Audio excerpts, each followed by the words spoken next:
larmes, que des larmes, que des larmes, que des larmes. C'est comme ça qu'il commence une chanson d'amour. Il a plus de larmes, 36 fois dans la chanson. Venez, on imagine sa vie, celui-là. Sa mère, elle est en prison. Son père, il l'a jamais vu de sa vie. Sa sœur, elle est influenceuse à Dubaï. Et son frère, il est très ouvert. Et c'est pas fini, écoute ce qu'il dit après.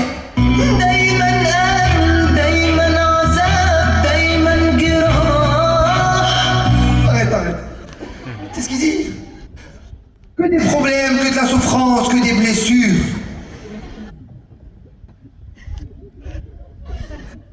Pourquoi il chante? Et c'est pas fini. Écoute ce qu'il dit après.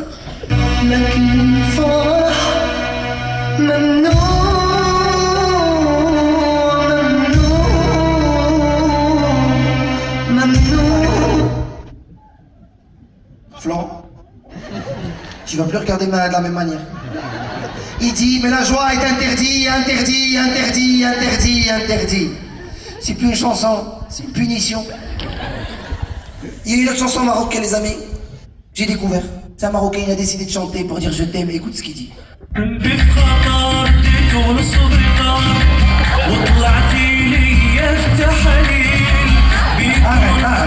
Arrête d'applaudir ça,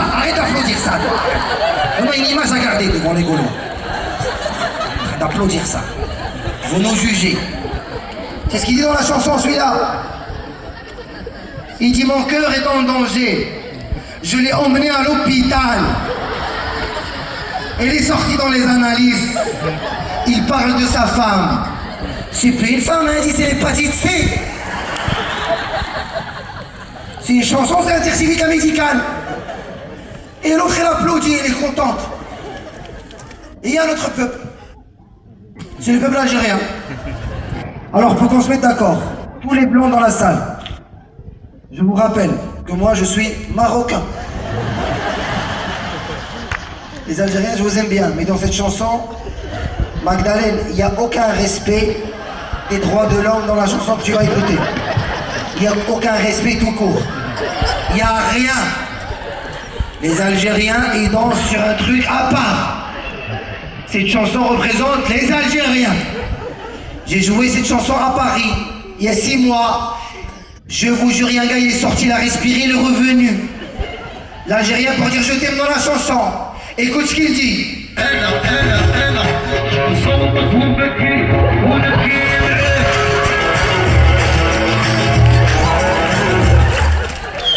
Assis-toi, arrête de danser. Magdalène, tu es prête? Inspire, Magdalène. L'Algérien, ce qu'il dit dans la chanson, il dit moi, je te frappe, tu pleures et je pleure avec toi. Et les Algériens ils font quoi? À frapper, on pleure tous ensemble. Les hommes, ils pleurent avec elle, ils ne la laissent pas pleurer toute seule. Ils vont sur ça. C'est pas possible. Culturellement, Magdalène, je t'ai dit. C'est pas pareil, les amis. Il y a des Égyptiens. Il y a des Égyptiens dans la salle? Ça se voit, c'est tout ce que vous avez compris, Égyptiens. Ils ne comprennent pas le français. Depuis tout à l'heure, ils regardent ici. Ils attendent le sous-titre. Il y a une chanson, les amis, égyptienne. L'Égyptien, pour dire je t'aime dans la chanson, il dit rien, il dit qu'une phrase. Il la chante dans les mariages. Le mari dit ça à sa femme dit ça à son mari. Et les invités, ils dansent sur ça, normal. Écoutez ce qu'il dit, l'Égyptien.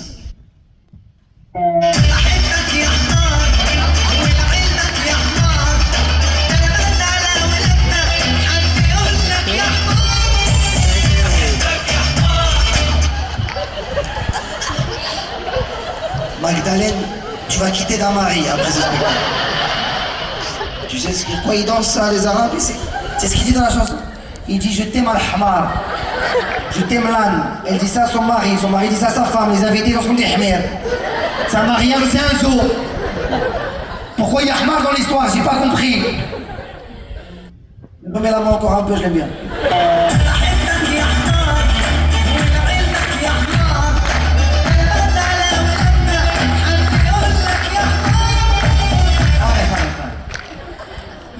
Désolé Florian, désolé. La culture, elle reprend le dessus. On veut s'intégrer, c'est juste c'est plus fort que nous. On n'arrive pas, on a grandi en dansant sur ça. On peut dire ce qu'on veut sur les Arabes. On dit les Arabes, on sait pas aimer, on est bizarre, je sais pas quoi. Au moins chez nous, il y a de l'ambiance. Au moins chez nous, c'est comme à l'hôpital. Tu sais pas s'ils sont ensemble ou c'est fini, tu sais pas. Tchakala la main Karim, hein, de temps en temps, tu sais pas comment ça se passe. Toujours de temps en temps, tu sais pas. Voilà, on vit dans le suspense, on aime, on sait pas de quoi demain est fait. Désolé Magdalene, l'amour gaulois est très mou. Je suis désolé. Je suis parti sur internet, j'ai écrit chanson d'amour française, le premier titre qui est sorti c'était quoi? Je t'aime, je t'aimais, je t'aimerai. Les Français même dans l'amour ils conjuguent. Et lui, je t'aime directement, laisse-le tranquille. Deuxième titre, c'était quoi? Je suis venu pour te dire que je m'en vais. Casse-toi. On va pas te supplier. Il y a un chanteur français, les amis, pour dire je t'aime, en France. Incroyable. Il a pris son stylo, écoute ce qu'il dit. T'aimes le lundi, je t'aime le mardi, je t'aime le mercredi.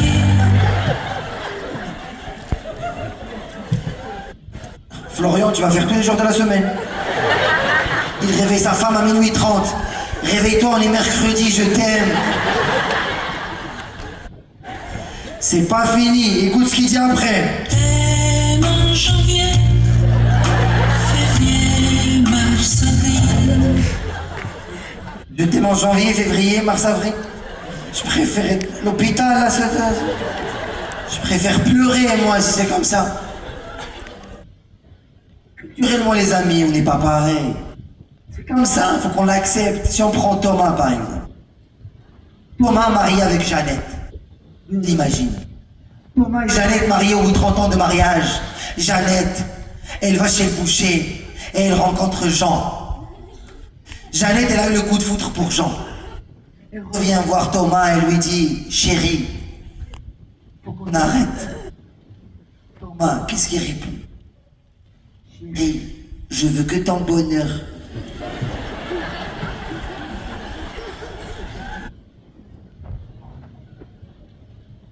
Kalima avec Abdelrahman du Mali. Kalima et Abdelrahman, depuis 30 ans de mariage ensemble. Kalima, elle va chez le boucher. Après l'autorisation de Abdelrahman, bien sûr. Elle y va, et là, il a eu le coup de foudre pour Hassan. Et là, elle revient, elle lui dit, chérie, il n'y a pas de chérie. Elle lui dit, Khouya, mon frère. Ah oui, parce que nous, l'amour, il est avant le mariage. Après le mariage, elle devient comme ta sœur. Elle devient un membre de la famille. Voilà, ils deviennent ensemble. L'avantage, c'est que pendant le ramadan, elle devient comme ton frère, pas de maquillage. Elle regarde et lui dit, Khouya, mon frère, j'ai eu le coup de foudre. Wallah, Abdelrahman, coup de coude. Le lendemain, tu vas trouver Kalima et toute sa famille accrochés chez le boucher. Culturellement, les amis, il faut qu'on l'apprenne. Alors, j'ai demandé s'il y a des couples mixtes.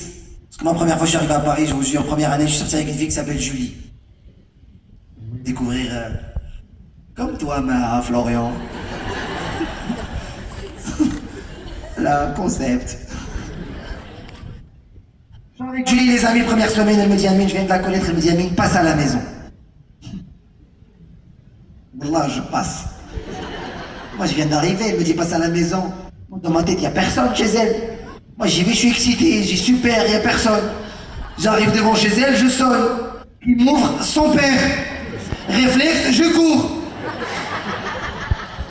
Et là, au moment où je suis en train de courir, son père il me dit Amine, reviens, reviens. Julie t'attend dans sa chambre. Chez nous, même quand t'es fiancé avec la fille, son père il te dit laisse la porte de l'immeuble ouverte. Il te met son petit frère pour qu'il te surveille. Je rentre avec Julie, on regarde la télé, elle, Julie, moi, Julie, son père. Ils parlaient ensemble, ils fumaient ensemble, ils vivaient ensemble, normal. Moi, ma soeur, elle a deux gosses, mon père, encore qu'elle est vierge. Culturellement, on n'est pas au même niveau. Moi, mon père, il s'appelle Abdelrahim avec le A, avec le Ha. Magdalene, essaie pas de le dire, tu peux avoir un claquage. Mon père, il a des mains de Marocain. Mon père, quand il te frappe, tu fais 7 fois le tour de la chambre, tu oublies que c'est ton père. La dernière fois, il m'a frappé, j'ai fait 9 fois le tour, je l'ai regardé, je lui ai dit, monsieur, vous êtes... Il m'a resiflé et je me suis rappelé de lui. Moi, le jour de ma naissance, le médecin, il m'a pris, il m'a donné une fessée. Tu connais, comme tous les enfants, au moment où tu es né, bah.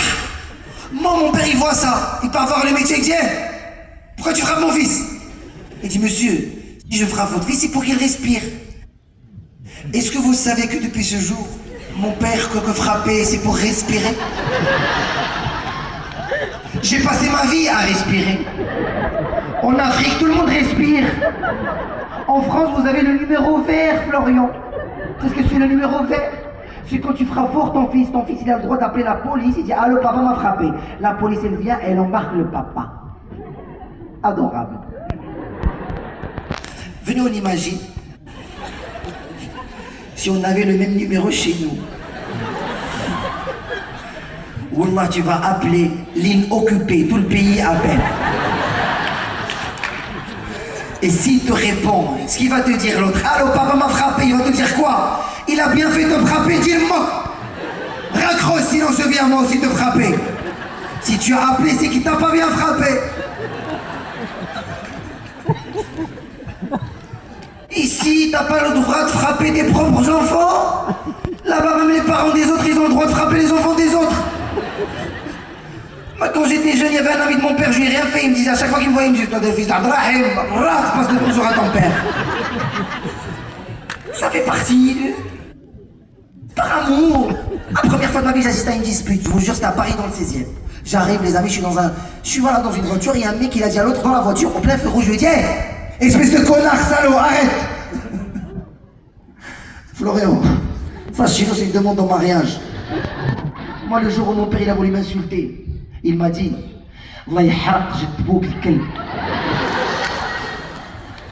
je traduis pour les Égyptiens.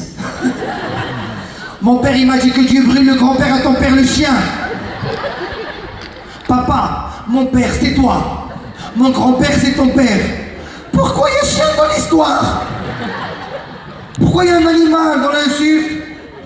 La dernière fois, c'est dans le métro, il y a un mec qui m'a posé, j'ai dit que Dieu brûle le grand-père à ton père le chien, connard, salaud. Il y a une dame enceinte, elle m'a dit, monsieur, asseyez-vous, vous n'êtes pas crédible. C'est la dernière fois, je prenais le petit déjeuner, moi, mon père.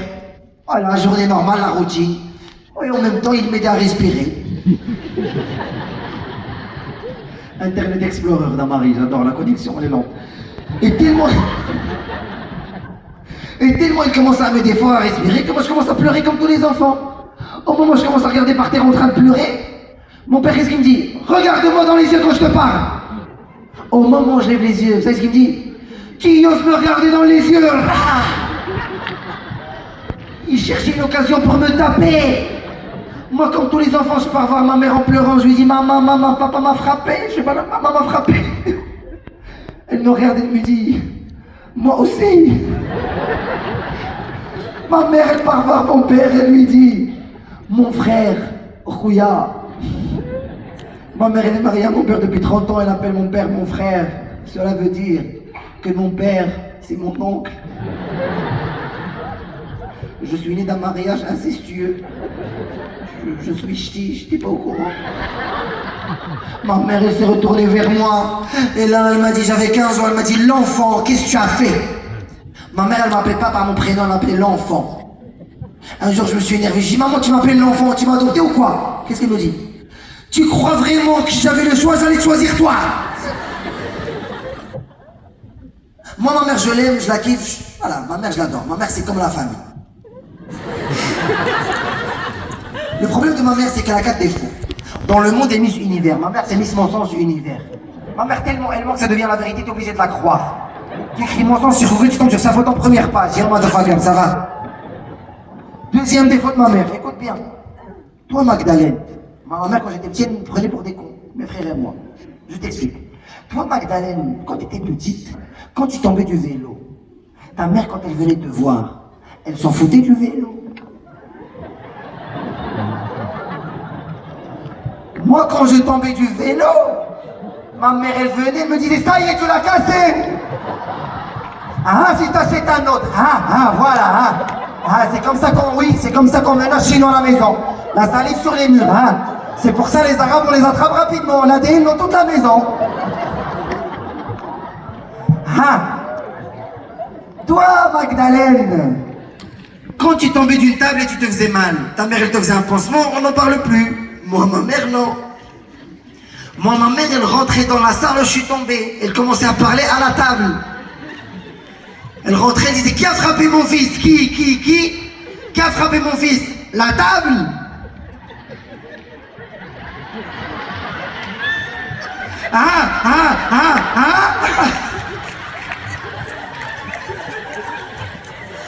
Toi, tu grandis, tu crois que la table, c'est un membre de ta famille?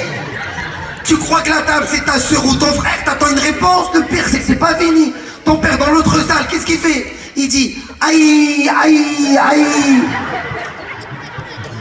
Comment veux-tu qu'on soit intelligent avec ça? On sera jamais normaux avec ça.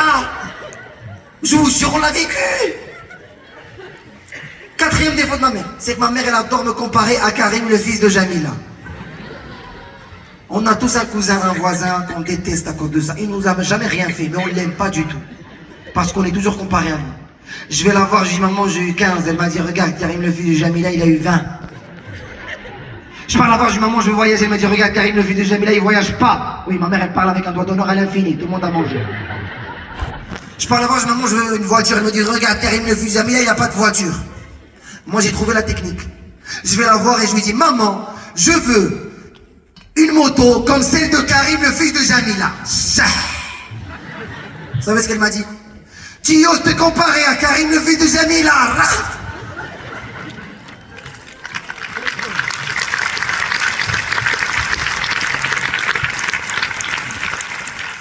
Et c'est grâce à cette éducation de frappage et de mensonge et de respiration que je suis là devant vous aujourd'hui, que j'ai un spectacle aujourd'hui et que j'ai un public comme vous.